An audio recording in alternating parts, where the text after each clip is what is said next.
The moment I saw his hand hover over my champagne flute, I knew it was quick. A flick of his fingers, a sprinkle of something pale, almost shimmering under the fairy lights. He didn't look at me when he did it.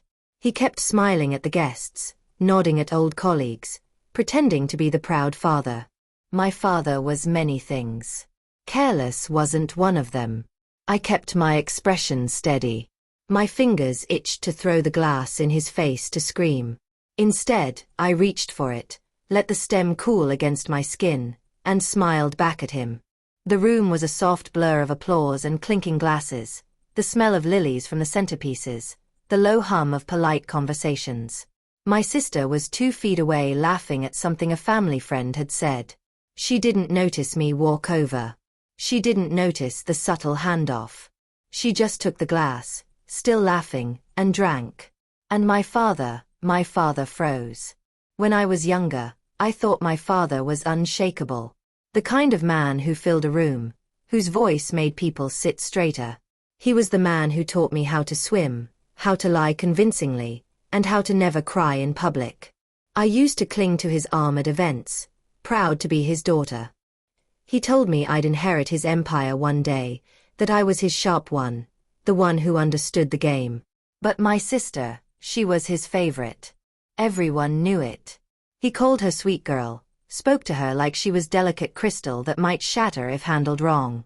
She got the softness. I got the training. And I believed stupidly that it meant something when he said he trusted me with more than anyone else. The first sign came 6 months ago. A call I wasn't meant to overhear. His voice low, tight, urgent. My name followed by words that curdled my blood. Yes, before she signs anything, no mistakes. Then came the locked drawers, the meetings I was excluded from. My graduation trust fund, the one my mother fought to secure in her will, suddenly delayed due to paperwork. I dug quietly. What I found was worse than theft. He'd rewritten my inheritance, funneled my assets into a holding account under my sister's name. My education, my apartment, the shares my mother left me, all set to vanish with one forged signature. The poison wasn't a surprise. The man had always preferred clean solutions. A scandal could be buried. A daughter could be buried deeper. I didn't confront him. Not then. Emotion was useless against him. Tears were ammunition for him to turn the gun back on you. Instead, I learned his timing. I learned his tells. I learned the rhythm of his days, the way he favored his right hand when slipping something into a drink. I also learned something else. My sister knew. Not the whole truth, but enough. She thought she was simply helping Dad set things right. I suppose the money was a convenient bonus for her. So I planned not to survive but to win. 2 weeks before graduation, I began leaving breadcrumbs. A comment here and overheard phone call there enough to make my sister suspicious of him. I told her the bank had been calling me about strange withdrawals. I let her see me crying over a fake eviction notice. I let her believe I suspected her. By the time the party arrived, she was wound tight, desperate to prove her innocence. I knew she'd drink from my glass if I offered, just to show there was nothing to hide. As for my father, I made sure he believed I was nervous, distracted, slipping into the perfect position for him to act. When the champagne was poured, I stood at the edge of the crowd. My gown brushed against my ankles.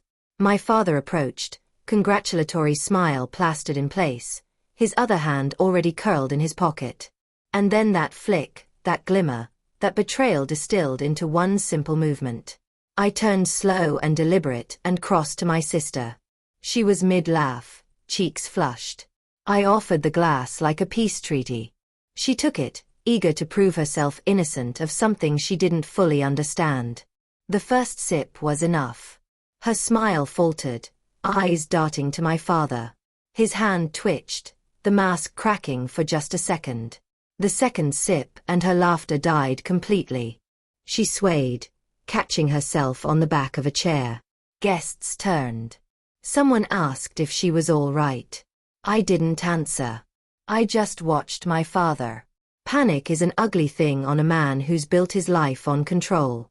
His jaw tightened, eyes flicking between me and her, calculating the damage. When she collapsed, the room erupted. Gasps, shouts, someone calling for help. My father stepped forward, but I caught his wrist. My grip was light, but my smile was sharp enough to draw blood. "Not so fast," I murmured. He saw it then, saw that I had known all along. Saw that his perfect surgical plan had failed because the blade turned in his own hand. The paramedics came.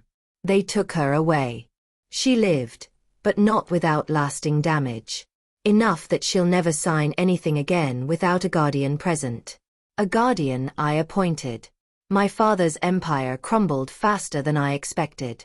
The investigation into her accident uncovered financial trails, hidden accounts, and a history of bribes.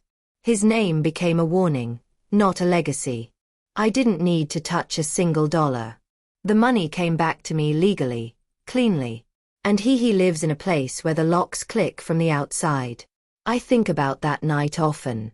The way the lights glinted off the champagne. The way the crowd's laughter fractured into chaos. The way my father's eyes met mine and realized in that split second that he had taught me too well. I'm not proud of what I did. But I am satisfied. And satisfaction, I've learned, tastes far better than champagne.